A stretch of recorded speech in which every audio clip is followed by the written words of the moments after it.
USA Today.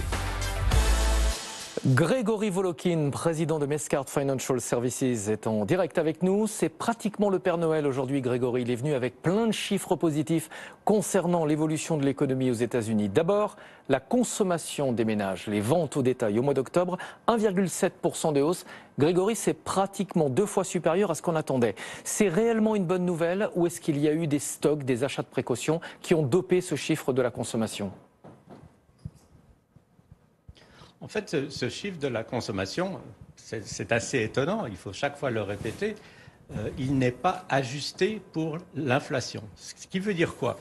Mais ça veut dire que si par exemple vous avez comme aujourd'hui une hausse de 1,7% des ventes contre le mois dernier 0,7%, on se dit fantastique, les ventes repartent très très fort. En fait, si on enlève l'effet inflation, parce qu'évidemment on parle tous les jours de l'inflation, et puisque les ventes sont comptabilisées en dollars, on ne vend pas forcément plus de choses, mais ça fait plus de dollars. À ce moment-là, ça fait une hausse de 1%. Alors il ne faut pas gâcher la fête, parce que 1% de hausse, c'est quand même très fort pour les ventes de détail, surtout comparé au mois dernier, parce que si on ajustait aussi pour l'inflation au mois dernier, c'était que 0,2%. Donc tout ce qu'il faut dire, c'est qu'au mois de novembre, ces ventes de détail sont reparties à la hausse aux États-Unis. Peut-être pas les chiffres qu'on voit, mais quand même des très très bons chiffres. Où vont les acheteurs, où vont les consommateurs? Dans les grands magasins, c'est en hausse de 3%. Ils achètent aussi des frigos, des machines à laver, de l'électronique. Enfin, ils achètent vraiment des biens assez durables, je dirais. Ils achètent aussi de la nourriture, évidemment. Et là, les chiffres sont aussi en forte hausse. De nouveau, il faut bien penser à l'inflation. Ce qui est intéressant dans ces chiffres, c'est que, en fait, un des seuls secteurs où il n'y a pas de hausse, c'est les restaurants. Et les restaurants, pourquoi? Il y a de nouveau peut-être un peu la peur du Covid. Il y a peut-être que la hausse des prix des restaurants qui est nette retient un peu les gens à aller dîner dehors. Mais enfin bon, il faut voir que l'Américain achète de plus en plus, dépense de plus en plus, mais pas forcément dans les loisirs pour le moment. On verra que ces chiffres de la consommation ont été confirmés par Walmart et Home Depot. On va en parler dans un instant. D'abord, un mot de la production industrielle. Là encore, bonne surprise. 1,6% de hausse sur un mois, avec un taux d'utilisation des capacités qui est à 76,4%. C'est une bonne nouvelle ou est-ce qu'il là encore, il faut le tempérer, ce chiffre ?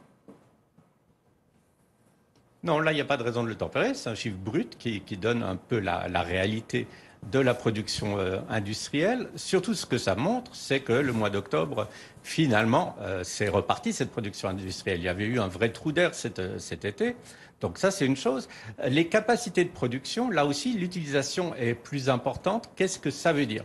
Ça veut dire qu'en fait, il y a encore beaucoup de capacités de production pas utilisées. Si on regarde, par exemple, le secteur des voitures, une compagnie qui construit des voitures n'utilise que 69% des possibilités de son usine pour construire des voitures. Par contre, si vous allez dans l'électronique, par exemple, on en est à plus de 80%. Donc une augmentation de ces utilisations des capacités de production, c'est aussi un bon signe pour l'économie. Ça veut dire qu'on produit plus. Donc dans cette statistique, ce n'est pas un effet dollar, c'est vraiment un effet offre et demande.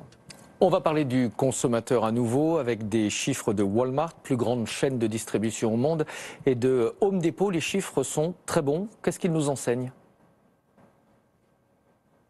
D'abord, la première chose qui est vraiment assez amusante, si on peut dire, c'est qu'à l'instant, enfin il y a quelques minutes, Home Depot a dépassé en capitalisation Walmart. Donc ça veut dire quelque chose. Alors commençons par Seigneur tout honneur. Home Depot, c'est des hausses de vente de 9%, mais c'est aussi des hausses de profit. Or, on aurait pu penser que quand vous vendez justement tout ce qui est nécessaire à la construction d'une maison individuelle ou à la rénovation d'une maison individuelle, vos coûts allaient beaucoup augmenter. On aurait pu penser que les marges de Home Depot auraient été mises à mal. Et en fait, pas du tout. Alors pourquoi? C'est assez simple. C'est que les gens sont désespérés actuellement. Quand je dis les gens, par exemple, les constructeurs de maisons, désespérés pour trouver les matériaux nécessaires. Alors la hausse de prix que fait passer Home Depot à ses clients, ils n'ont pas le choix, ils l'acceptent et je pense qu'Home Depot ne se gêne pas de faire augmenter les prix un peu plus que les coûts. Et ça, c'est reçu évidemment pour un investisseur d'une façon très positive. Donc, rien à dire de négatif sur Home Depot. Rien que la croissance des ventes elle-même, qui n'a rien à voir de nouveau avec les prix, est de plus de 9%. Et puis aussi, le ticket moyen, ce que dépense en moyenne un acheteur en un mois, est aussi en forte hausse. Bon résultat donc. Walmart, on peut aussi dire que les résultats sont excellents, évidemment, mais alors c'est peut-être pour une autre raison. C'est-à-dire que Walmart, c'est quand même le grand magasin avec beaucoup de nourriture, mais c'est ce qu'on appellerait un discounter. On va chez Walmart quand on cherche vraiment des bonnes affaires. C'est par exemple si vous achetez de la nourriture en moyenne 10, 15 ou 20% moins cher que dans votre magasin de quartier. Donc Walmart, là, ils attirent de plus en plus de monde et ça se voit. Hein, leurs ventes à magasins comparés sont très très fortes pour ce genre de compagnie, plus de 6%. C'est une grosse hausse. Et ce qu'ils disent, ils disent la même chose. Ils disent en fait, pour nous, l'inflation est plutôt notre ami. Pourquoi? C'est parce qu'ils ont une chaîne d'approvisionnement qui est pratiquement la leur. Ils la contrôlent. Ils ont énormément de camions. Et puis ils sont tellement gros, tellement forts, tellement importants que eux, ils peuvent se permettre d'imposer à leurs vendeurs des prix ou en tout cas de ne pas prendre les hausses qu'on leur propose et de ne surtout pas les répercuter sur leurs clients. Et ils disent donc l'inflation c'est notre ami et nous tout ce qu'on veut c'est aider nos clients. Donc ils ne font pas de hausse de prix, ou pas trop en tout cas, et ils ne souffrent pas non plus d'un affaiblissement des marges. Donc aussi bien Walmart que Home Depot semblent, après toute saison des résultats, être vraiment les vainqueurs au niveau de la grande distribution aux États-Unis. Encore une difficulté pour Meta, c'est le nouveau nom de Facebook. L'État de l'Ohio réclame 100 milliards de dollars de réparation. Pour quelle raison, Grégory ?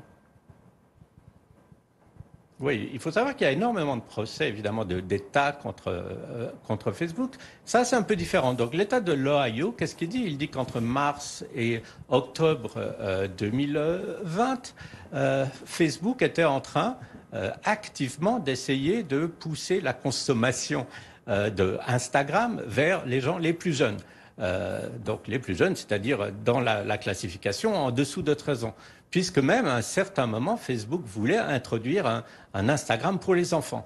Ce qui s'est passé, c'est qu'on a découvert après qu'en interne, ils savaient que Instagram, plus on est jeune, plus ça pouvait avoir un effet négatif sur le développement d'un enfant. On cite toujours les filles, par exemple, de 10 ans, 11 ans, qui essayent de copier des modèles extrêmement maigres qu'elles voient sur Instagram. Ce n'est pas des choses très saines.